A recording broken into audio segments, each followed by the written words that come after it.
paranormal. It surrounds us. It's everywhere. Tonight, you will hear from the people who live and work within these highly active locations, all in the efforts to discover America's most haunted. With your host, ghost hunter and author, Dan Terry.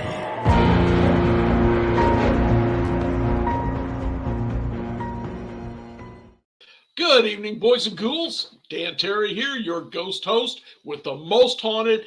And tonight, this one's going to be special. Let me give you a little bit of advice. Turn all your lights on. Get yourself a hot cup of something to sip on, tea, coffee, whatever's your poison. And pull that blanket up to your chin, because our guest tonight is bringing it to you for real. This is the Reverend Dan Todd, and Dan is an exorcist with the St. Benedict's Anglican Church, the Sacred Order of St. Michael the Archangel Order of Exorcists. And he's a paranormal investigator too, but the main job here is an exorcist. And I suspect we're going to have some stories there, so you guys get ready. We're going on a ride. Let me introduce you to the Reverend Dan Todd. Well, Sir, thank you. That is quite a study you've got there behind you. Yeah, we got paranormal on one side and life on the other side. It looks like I would expect Dr. Van Helsing's office to look like. Yeah. Dan, how did you get involved in something like this? I've been ghost hunting for 40 years. I've dealt with maybe one demonic case, which I immediately turned over to someone else. I don't want to deal with it. This is a dangerous thing. How'd you get involved in it? I did it. It found me. I started out 20 years ago. Actually, longer than that. Almost 25 years ago. Just ghost hunting, me and my wife, my fiance at the time. We just decided, hey, let's go to Gettysburg, do a ghost hunt, and we liked it, and okay. So we started just doing a few small places around our area, and it just kind of grew from there. It got to the point where we were actually working with friends of ours that are no longer friends of ours, and I actually in Gettysburg, I actually had a partial possession. Wow. We were in the orphanage in the basement, and I was being an idiot and provoking because I thought I was untouchable, and this was before I even got into the church. Okay. Or I should say back into the church. So I thought I was untouchable, and I got my bell rung, and when I realized when I was doing it, I was sitting on the floor in the hallway to where the I guess the little cave area is, where they used to keep the kids. Okay. If you've ever been to Gettysburg or down in the orphanage, you'll know what I'm talking about. And I saw a white mist forming around me, and it just kind of, I saw it like going in, like into my mouth, into my nose, my eyes, the whole thing. And at that point, all I remember is standing up, and next thing I know, I was outside. No, that's not true. The next thing I know, I was upstairs, lost. I couldn't find my way out. It was like being in a smoky fire. Mm-hmm. And prior to my service in the church and all that, I was a firefighter EMT for 20 years. Okay. I actually joined the rescue squad 6 months before 9/11. But so I've been in fires. I've been in these bad situations. Sure. And stuff. And this was worse than being in a fully involved house fire. Mm-hmm. I literally couldn't see. I couldn't tell where I was. I mean, somebody said I ran into a wall. That's how bad it was. So I next thing I know, I woke up. I was outside, and everybody's like, "What happened?" I'm like, "I don't know." Yeah. People were telling me that I flung the door off the hinges so hard that it it broke the hinge on one of them. And it wasn't me. Even my wife said it wasn't me. Okay. So I got my bell rung there. Mm-hmm. That's where I kind of started getting more aware of evil and the demonic and stuff like that. I started paying attention to it more, and I stopped provoking, because that actually happened to me twice. The other time was in Fort Mifflin in casemate number 5. Okay. And I was doing the same thing as provoking, and the mist started forming around me, but I didn't let it get as far as I did in Gettysburg. Okay. So, fast forwarding. Let me ask you real quick. Do you think that was demonic possession, or was that a human spirit that managed to get hold of you for a short time? It was not a human spirit. Okay. It definitely was not a human spirit. An investigator out of New York recently told me he was in the Conjuring house, and at some point in a room full of 8 people, he got up, walked out the door. No one, including his wife, noticed it, and they were all sitting together. He ended up 2 floors up or 2 floors down. He was somewhere else in the house. When they found him, he didn't remember how he got there.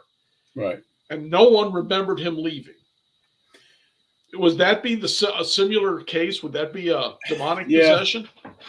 I would call it, if he didn't have any issues after they left, I would call it partial possession. Okay. And evil spirits can take over you. In fact, the biblical answer is ghosts. All ghosts are demons. Okay. That's the biblical answer. Do you believe in that? I don't know. I think there is a few passages in the Bible. Don't ask me to quote which ones, but what the numbers are, because I have a hard time remembering numbers. I understand. But when I'll give you the one I tell everybody all the time. In fact, there's 2 that I can, off the top of my head, that I can remember.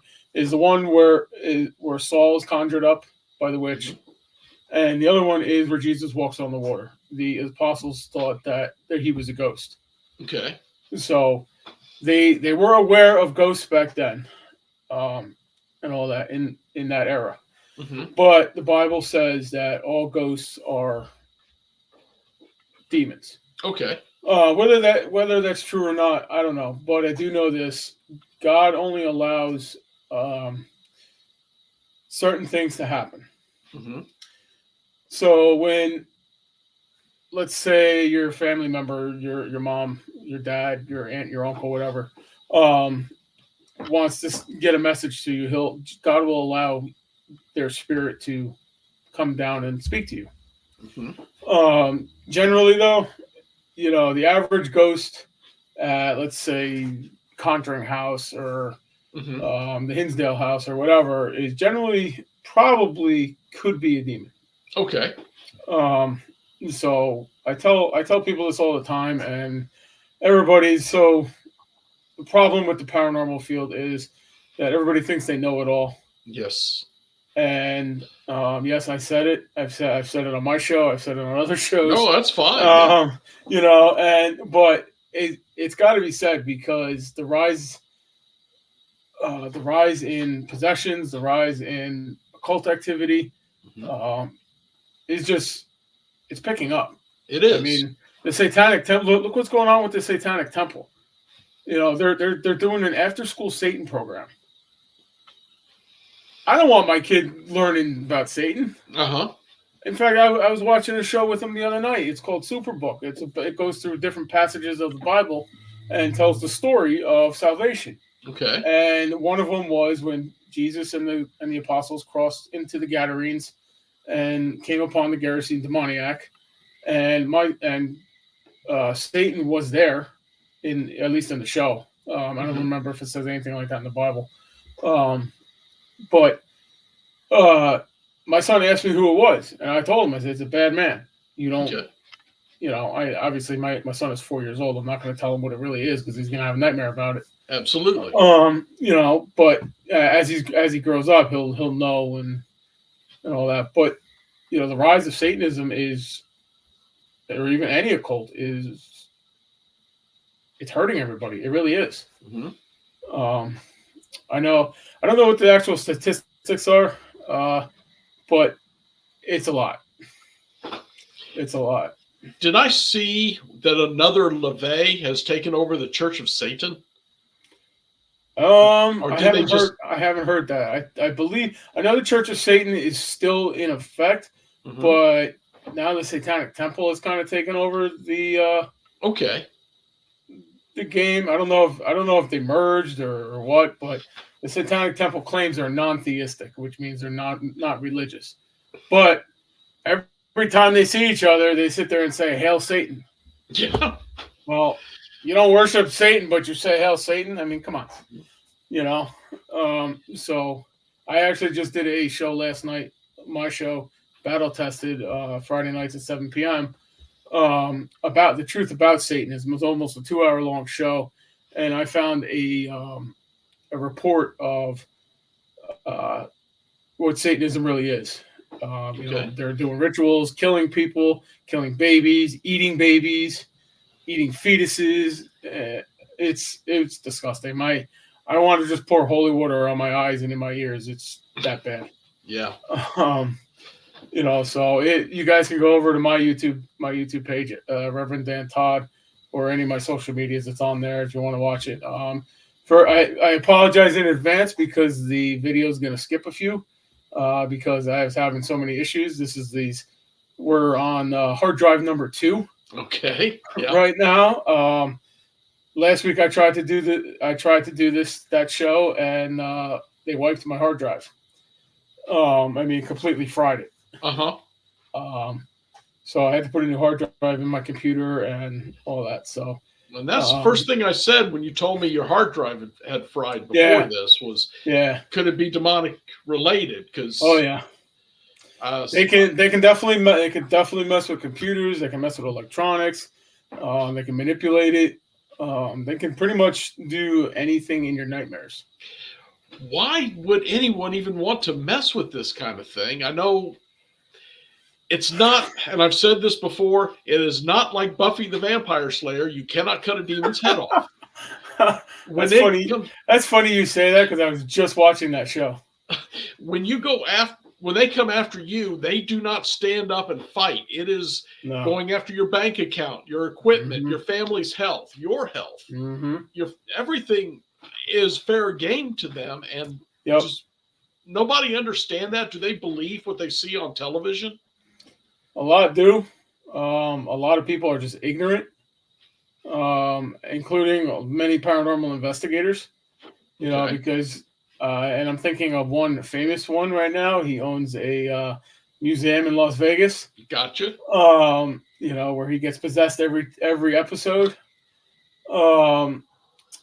And it's, you can't go into a location. You have no idea what you're speaking to. Okay? Right. Demons are around us all the time. I'm sure I got a bunch standing in the room right now, just waiting for that invitation, which they'll never get. But the slightest invitation they will take. You may not realize you did it. They may stay dormant for 20 years, 30 years, 40 years, and then all of a sudden something happens. You may have a car wreck. You may end up trapped in the car where you have to be cut out of the car. Yeah. And that could have been caused by them. I know I've seen it.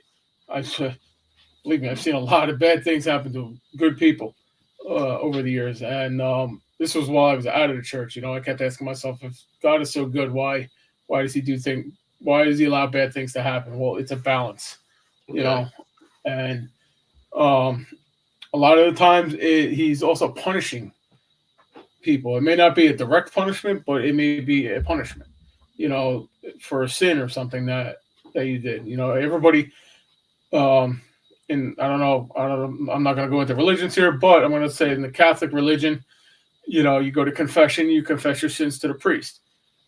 If you commit a sin that goes against, let's say, the 10 Commandments, let's say adultery, you don't confess it, somewhere along the lines, you're going to be punished for it.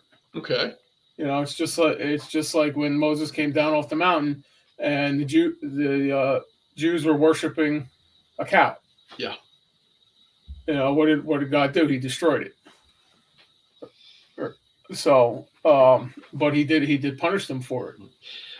According to the book about Ed and Lorraine Warren, and I don't know how you feel about them, but they said that sins that had been confessed to the priest, the demons had no knowledge of. They knew everything you'd done, but they had no knowledge of a sin that you had confessed. Do you find that true? Confession is stronger than an actual exorcism. Okay. Because you're wiping away your sin, and that's what they attach to. So you have no sin. Mm-hmm. They have nothing to attach to. But if you keep sinning, and we'll get into that a little bit down the road, but if you keep sinning, then they're going to attach themselves to you. Okay. So let's say the most menial sin. A girl goes to a dance, borrows a dress, forgets to return it, goes to another dance, sees the girl that she borrowed the dress from and tries to run, goes into the confessional, confesses it. That sin is wiped away. Okay. Now she could do the right thing and still give the dress back. But the sin, as long as she's confessed and she does her penance and all that, the sin is gone. The sin's wiped away. Okay. So before each case I do, in fact, I was actually supposed to be doing a case right now, but that the client called, and the last minute I was halfway to the church, and the client called and canceled on me this morning. Which I would say that's probably demonic. That's probably the demon or entity. I don't like using the word demon. Too many people throw out the word demon, especially on YouTube. Yes, I got you. Now I lost my train of thought. Well, the girl had confessed about the dress. Oh yeah. So the girl confesses about the dress. The sin is wiped clean as long as she does her penance. Okay. So the priest will say, I absolve you from your sins. Your penance is 10 Hail Marys, 10 Our Fathers. Go and do it, and your purgatory time is wiped clean. So. Okay, so at that stage, the demons could not use it against you during a exorcism or anything like that. Right. Okay, that makes sense. So that what I'd read was probably pretty accurate. Yeah, I would say it's pretty accurate. I mean, Ed and Lorraine Warren are the pioneers. They dealt with a lot of nasty cases and stuff. Although lately I have been seeing a lot of controversy involved with them and their son-in-law and all that. I'm still trying to figure it out. Okay.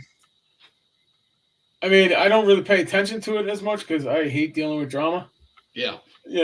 And in fact, that's kind of the reason why I kind of left the paranormal field. Okay. I really don't investigate very much anymore. I don't really have time. Gotcha. But when I do, I don't post everything on Facebook. I don't post it all on social media or anything like that. I may throw it up on YouTube and whatnot, but even then, my group we never post evidence that's not true. Right, of course. On anything. So, and in fact, half the time I'm so busy I don't even remember to post it. Gotcha. You're that busy with the exorcism type stuff, or just working and life in general? Right now, it's kind of slowed down right now because I'm not taking as many cases because my secular job is starting to pick up for the season. Okay. So I'll be running that through probably about July. So this is kind of like my break from doing this stuff. Oh yeah. It gets very tiring. To the point where you don't get sleep, and you got these things harassing you all the time, and I didn't even give them the time of day. My lights flicker all the time in the house, and right. Whatever. Well, when I talk to folks and they say they've got a ghost in the house, and I can confirm it as best as I can. Of course, it could always be something else. Right. And my advice to them is to ignore whatever happens. Don't give them any energy. Right. That's exactly right. Yeah, that seems to work for the most part.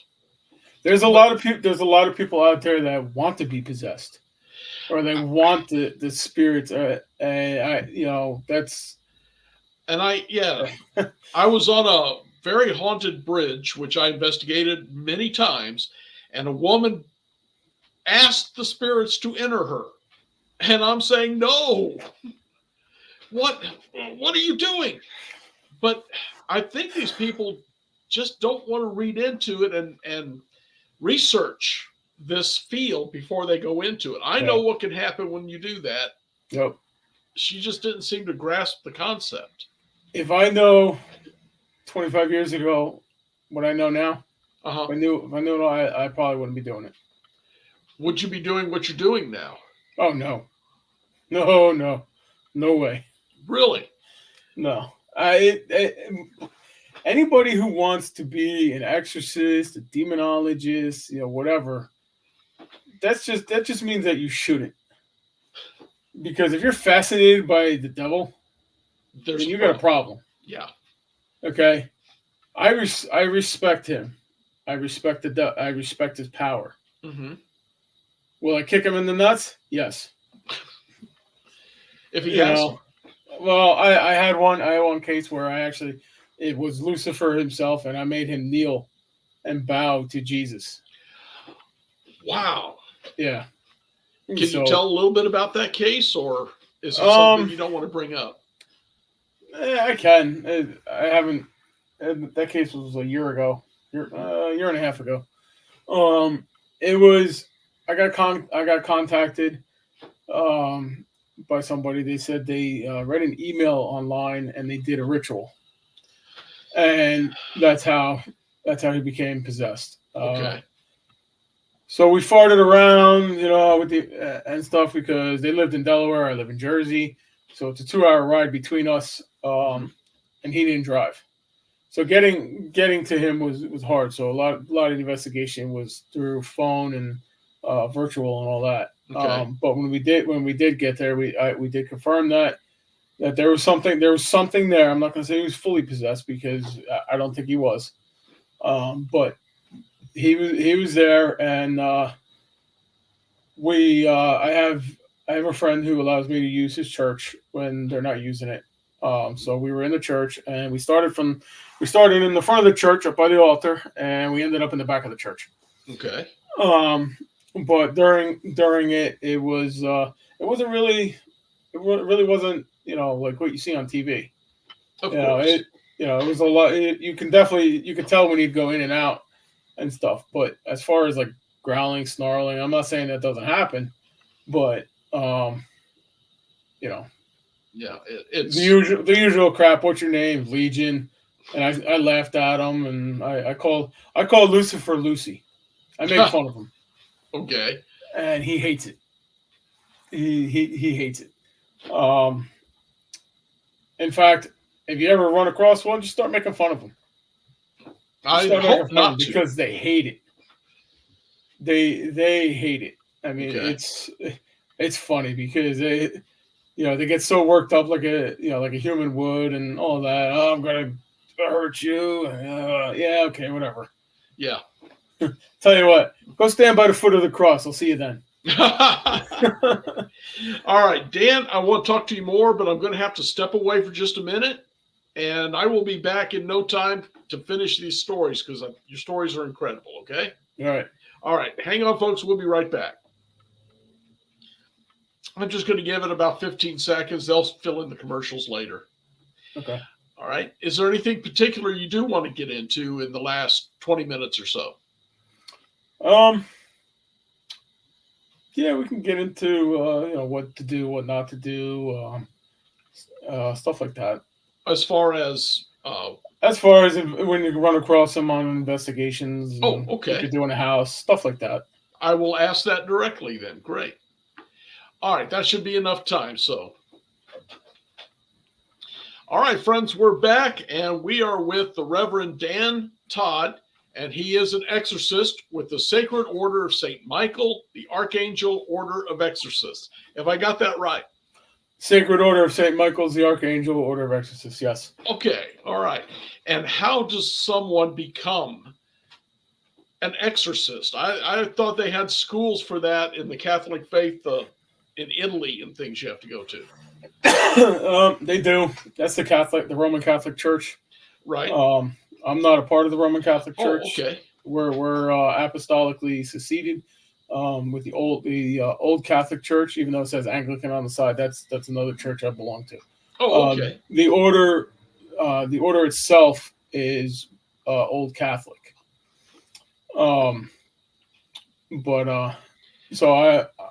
It's run by the Archbishop, and he we basically run it as we're a church. We get a case, whoever's close by. We're all over the country. Okay. Okay. I believe we're also in Europe. I want to say it's 24 countries, I think was the last count that we're in. And but basically he'll send out a email blast.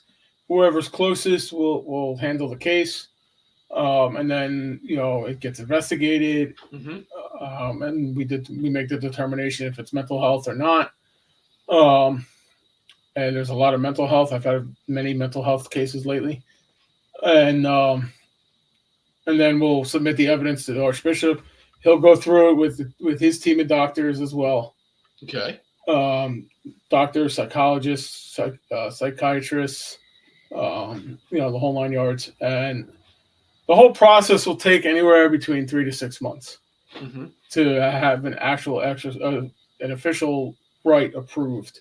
Okay. So it's not just, I need an exorcism, come and do it on me, and somebody shows up and does an exorcism. No, Right. that's not how it works. Because that's what everybody wants. Everybody wants an exorcism. I can't tell you how many times. I can't tell you how many times I get a phone call, an email, or what. I need an exorcism. I need this. I need that. Well, if you're telling me that you need an exorcism, chances are you probably don't. Right.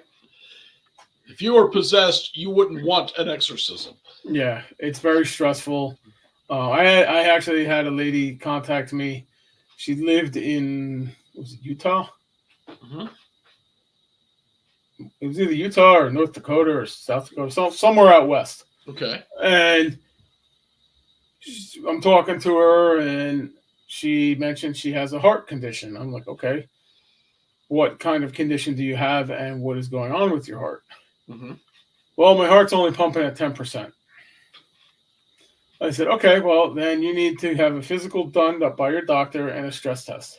Yeah. Because the amount of the stress that is put on your heart during an exorcism will kill you. I mean, Ed Warren wasn't having an exorcism and had a heart attack. Yeah. So, I mean, just think about that. He wasn't the victim. He was just a bystander helping out. Mm-hmm. And it's very dangerous to do an exorcism. Only trained personnel should do it. Only trained clergy should do it. But I get it. So everybody wants their 15 minutes of fame and all that. But I still don't condemn it. You don't buy into the 23-year-old exorcist with a long trench coat with crosses and holy water in it. No. I've seen too many of them over the years. Yeah, I mean there are some that don't belong to the church or any type of church. They're more like deliverance ministers and stuff, which is it's almost I call myself deliverance minister, exorcist, whatever. I really don't care what title I am. I'm there to do a job and get the demon out one way or the other. Yeah. Everybody just calls me the exorcist, so I'm like, all right, well, I guess I'll run with it. Okay. But some of these guys coming in here have never picked up a book on it. They just watch television and think they can do it.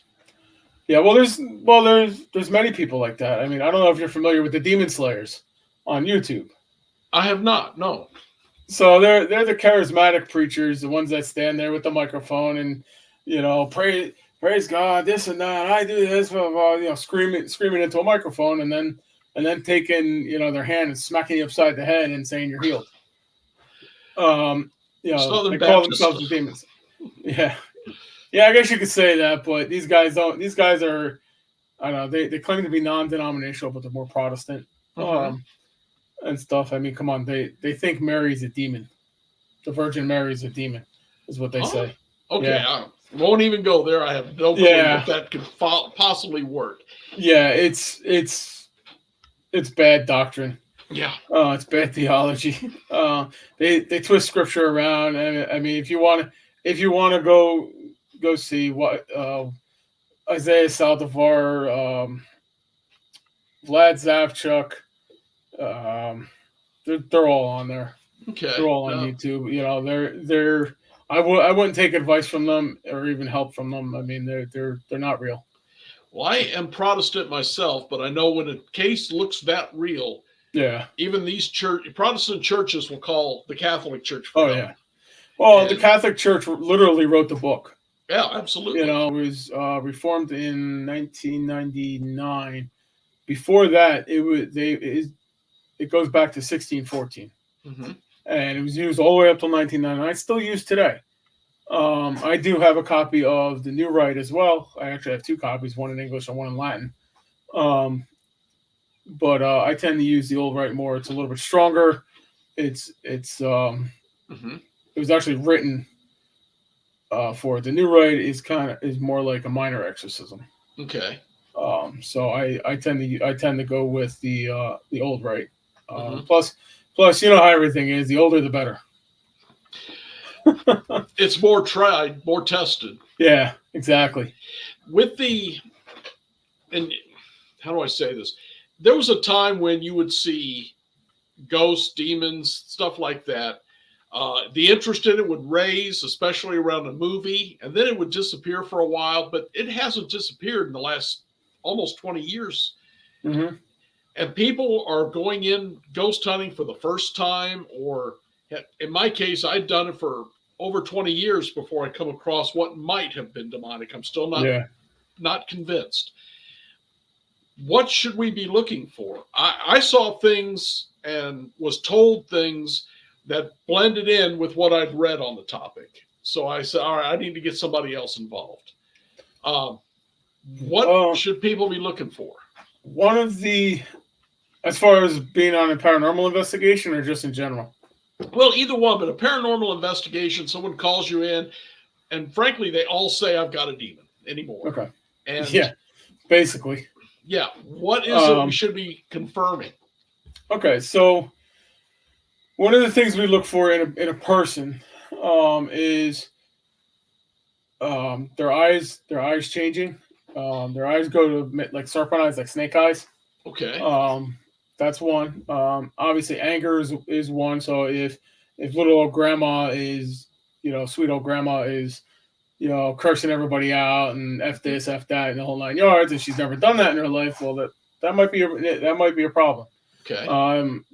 Keeping with little old grandma. If grandma can throw a full refrigerator across the room, you want to look for any marks on the body, scratch marks, bite marks, anything like that. Just things out of the ordinary. Mm-hmm. Black eyes. I forget which. There is a show. I forget the name of it. I was watching, but they have one character gets possessed, and it's a perfect example of eyes that go black. Okay. But don't sit there and say everything is a demon, because it may not be. Mm-hmm. They do like to mess with electronics, as I said before. Your lights will flicker, your computer will crash. Even cars, I've had them in my truck. I had it when I was at work one day. I went to go get lunch. My truck wouldn't start, and I couldn't figure out why. I checked the voltages. I checked the wires. I checked everything I needed to check, and it wouldn't. So on my way out, I just said a little prayer, and I commanded anything that was attached to my truck to leave. And I came back. My truck started right up. Okay. So they can attach themselves to your car. The best way of cleansing yourself would be to go to church, Mm-hmm. receive the Eucharist, confession. Like I said, confession is worth more than an exorcism. Okay. If you have a child, newborn or something, get them baptized. Mm-hmm. I'm not saying you got to do it by in the Catholic Church, but it's got to be done by the Trinitarian formula. So in this case, Dan, baptized this person, Joe, Baby so Joe, yeah. Baby Joe, in the name of the Father, the Son, and the Holy Spirit. Okay. And that's the Trinitarian formula. So there's a lot of churches out there that, going back to the charismatic churches, they won't baptize in the Trinitarian formula. So when it comes to sacraments, you can't receive the sacraments. Okay. The sacraments are very powerful. You pray to Mary, pray your rosary, mm-hmm. Your Hail Mary. That's what's really going to protect you. And stuff. But I mean, if you're on a paranormal investigation now, don't sit there and say, start provoking it like that person in Las Vegas does. Mm-hmm. If there's somebody here, push me down the stairs, or punch me in the head, or something like that. Right. Don't say that, because it will happen. It's an invitation, absolutely. Exactly. And what annoys the hell out of me, and I use that literally, what annoys me to the point of where I just want to, and I'm sorry I'm going to say this, but where I just want to smack somebody, is an investigator that goes into my house. We invite you to talk to us. Well, guess what? You just invited something in. That's a good point. It's we were talking about Ouija boards before. Ouija board opens the doorway. Even spirit boxes mm-hmm. opens the doorway. Okay. So you never know what's going to walk through that doorway, and you must close it. That seems to be the problem, is people don't know how to close the Ouija board. Yep. I've never used them. I have a couple in my collection. Mm-hmm. I have stuff that I've removed from cases in the storage unit. Yeah. In fact, one of them locked my keys in my truck when I came home. But I mean, that's a whole nother show there. We had an incident, and this is the one that I'm still on the fence about. But the people I called in had started the cleansing upstairs, floor by floor, and I mean, we could hear the fight. Mm-hmm. There was a lot of noise coming from there. They got it down to the basement, where there's supposedly a portal. And again, I'm not psychic or anything. I couldn't say that. They eventually got it out of the house. The guy who lived there called me again, maybe 4 months later, and it was back. And what he told me, he was telling this story he worked at a Chrysler plant. He was telling the story there, and someone said, "Hey, my sister is psychic. Can I bring her to your house?" She showed up. She started her stuff and then said, "There's a child standing right outside the door. Come on in, honey. It's okay."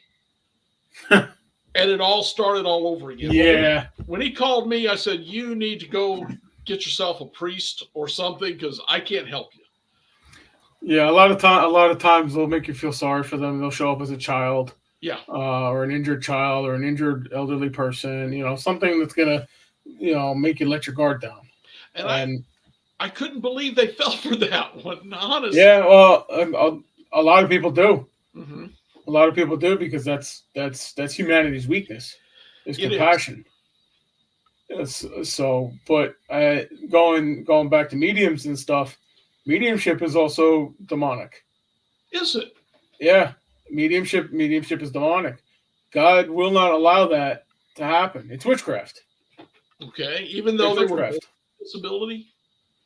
Yeah, if they choose to, everybody will say it's a God-given gift. Okay, well, but it may be a God-given gift, but you're not communicating with, Grandma Ann or whatever. Mhm. You know, you're communicating with the demonic, and they're posing as your grandmother, your Aunt Sally, you know, Okay. whatever. Because again, going back to that case you had, it, you know, they'll mimic a human being. They'll Yeah. pose as a human being, and if they show up and they show themselves as a human, there will always be something wrong. So let's say I was like they'll gonna be ask missing that. an eye or a horn will be sticking out of their head. You know, there'll be some kind of deformity, Okay. and all that. So that's how they get you. Hmm. There was a photo I had that another teen that I had trained actually took it. It was in a house where a woman had murdered many people over the course of about 20 years, including children. And there was a child outside the window, but the window was, I don't know, 15 feet off the ground and he was Mm-hmm. hovering, but he had no eyes. It's probably a demon. That's what I was thinking. It's probably And a demon. the kind of things that went on at that house in its day would attract that sort of negative energy.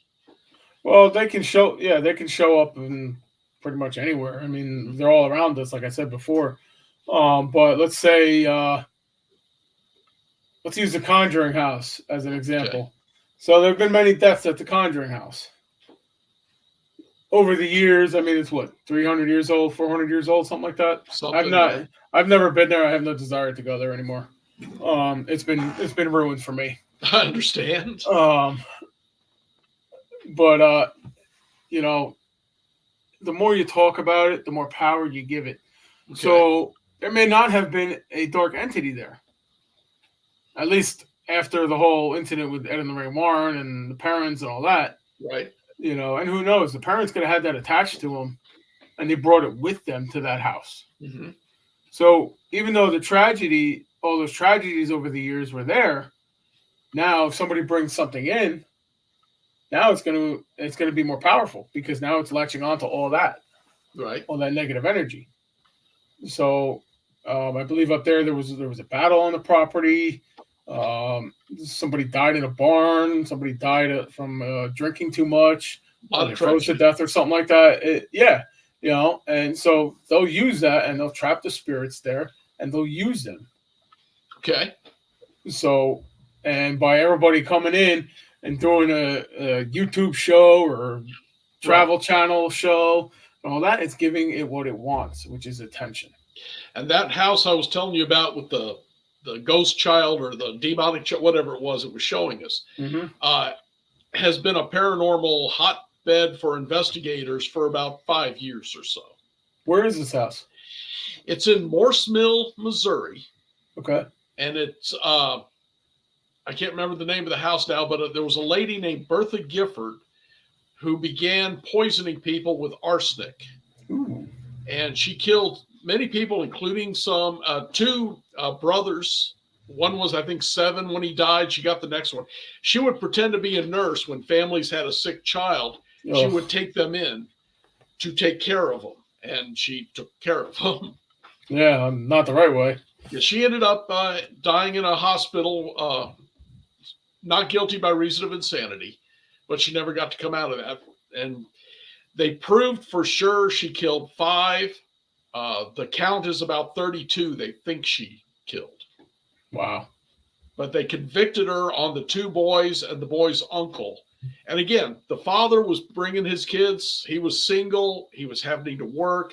He was bringing his kids there for her to take care of. This would have been between 1890, 1910. And she was killing a lot of people. It could have been a possession. I mean, you know, there evil's all over. I mean, yeah. I mean, back then, I don't know how good it was. I wasn't around back then. Of course. But nowadays, you can attribute just about anything to a demonic possession or to the demonic itself. In fact, I showed a video last night that just came out, I think last week. Okay. Last week or the beginning of this past week, of a ritual that was performed on a New York City subway train. Really? Oh, now Yeah. this is a ritual to contact something? It was Okay. it was two people. Mhm. There was somebody doing the incantation, and then somebody just acting like an animal. They drew a pentagram on the floor of the car, and I mean, people couldn't get away from them fast enough in the Right. video. It's on YouTube. Check that out. So if anybody wants to watch it, I think it's demonic ritual on subway car or something Mhm. like that. Um, Actually, here I have it saved. Hang on a second. Why would somebody even think of doing that? Because they want to hurt everybody. Or get, as Um, you said, get their 15 minutes on YouTube. exactly. Um, Satanic ritual done in New York subway car. Wow. Yeah, it's bad. And You know, when Satan's no longer worried about hiding, uh-huh. then we have a problem. And he's no longer worried about hiding. He's out in the open now, especially now with the Satanic Temple running around putting Satan, their after school Satan program and stuff like this Yeah. and all that. I mean, they claim they don't worship Satan, but they lie. Satan is the father of lies. Right. I mean, they have a video out. Hail Satan. Go watch that. Watch what they do to somebody's grave. They literally desecrate somebody's grave because they were a preacher. Oh my gosh. Yeah. Hmm. You know, and you want your kids learning from these people? Are you kidding me? Dan, in the last 3-4 minutes we've got, what kind of advice are you giving to folks out here who desperately want to stay away from this kind of thing? You can't stay away from it. It's all around us. Okay. Go to church. Pray. Mm-hmm. Pray 2-3 hours a day. You know, morning, evening, night. You can go to confession, receive the Eucharist, or if your church doesn't do that, or whatever, your Protestant, Methodist, whatever. I don't really know what they do in those churches. I really had no ambition to go because I've never, I'm born and raised Catholic, so your best defense is to pray. Okay. And I'd say maybe cleanse your house too. Don't use sage. If there is something there, it's only going to piss it off. Now, I just talked to someone here recently, another guest, who was talking about using sage and how well it works. But again, maybe that's for regular ghosts. It really, I don't know. Every time I've used it, it's always pissed something off. So, okay. I drive it out with the house blessing and frankincense and myrrh. Frankincense and myrrh is stronger than sage. Mm-hmm. You basically want to have your house smelling like a church. Okay. Salt around the windows and doors. Is that actually going to do anything? Yeah, I would have it exorcised by a priest. Okay. But salt comes from the earth, and the earth is grounded, and they're more powerful. Salt is more powerful than, let's say, stones. Okay. Your gems or whatever, and your pagan stuff. Don't do witchcraft. Don't if you're a paranormal team and you run into it, investigate it first. Make sure you have, because I get paranormal teams all the time, and I know others do as well. In fact, I was talking to a well-known bishop at a conference, and who's an exorcist, and he was telling me that he asked the team to go in to investigate a case, and the team walks in. The first words out of their medium's mouth is, "You have a demon here. It's coming to kill your children." They didn't even investigate it. Yeah. They right off the bat, and so obviously now the family literally put themselves in debt because of this person. Oh my God, no. Yeah. So, don't go in. If you're a paranormal team, don't do that, number one, because it's not right. Mm-hmm. Because those people have to stay there while you go home. Yeah. Don't provoke it, because it will follow you home. But if you do run into it, contact a demonologist, contact the church, contact the Order of Exorcists, and we'll investigate it and figure it out. Okay. You will need evidence. I won't take a case without it being investigated or seeing any evidence. Mhm. I get too many of them. I had a team give me a case and they never investigated it. And then I find out they're more worried about being on TV more than Of course. doing investigations. So, you know, and those of you that want to be on TV, just get out. Just get out. Because you're hurting yourselves, you're hurting the clients. You know, I mean, it's just don't be stupid. Use common sense. I started ghost hunting in the 70s, late 70s, and when TV's Ghost Hunters come out, it brought it mainstream, and that was great. But it brought a lot of fools in here just because they wanted their 15 minutes. Yep, and it shows. I mean, you got everybody and their dead grandmother doing it now on YouTube, and everything's a demon. I just saw one. The Foreman brothers just posted something last night about a case they investigated, and they don't find any demons. In fact, they fake it.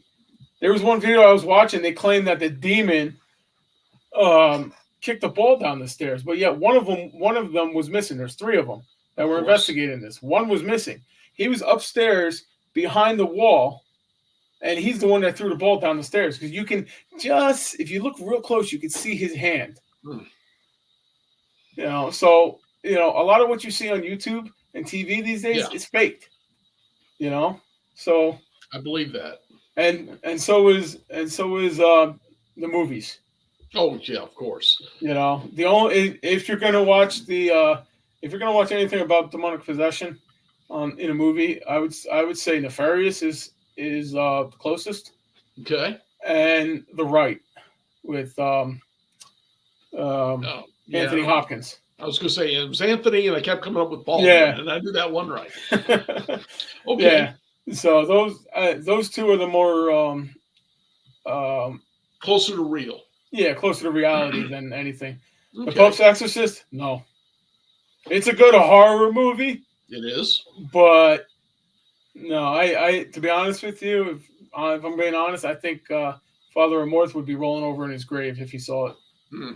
And how they portrayed him. Okay. Well, Dan, I am running out of time, so I'm going to have to step back. But, man, thanks for coming on. You've really turned this into more of a realism. Yeah, you've shot down a lot of the legends. It's very real. And if anybody needs help, and you're in Pennsylvania, New York, New Jersey, Maryland area, you can contact us. You can contact the Order of Exorcists, orderofexorcists.com. Okay. And somebody will get to you. You can contact me, St. Benedict's Anglican Church.net, I think it is. I had to change it all because somebody hacked my Facebook account, so I had to change everything. So I'm trying to remember it is just Google St. Benedict's Anglican Church. You'll find me. All right.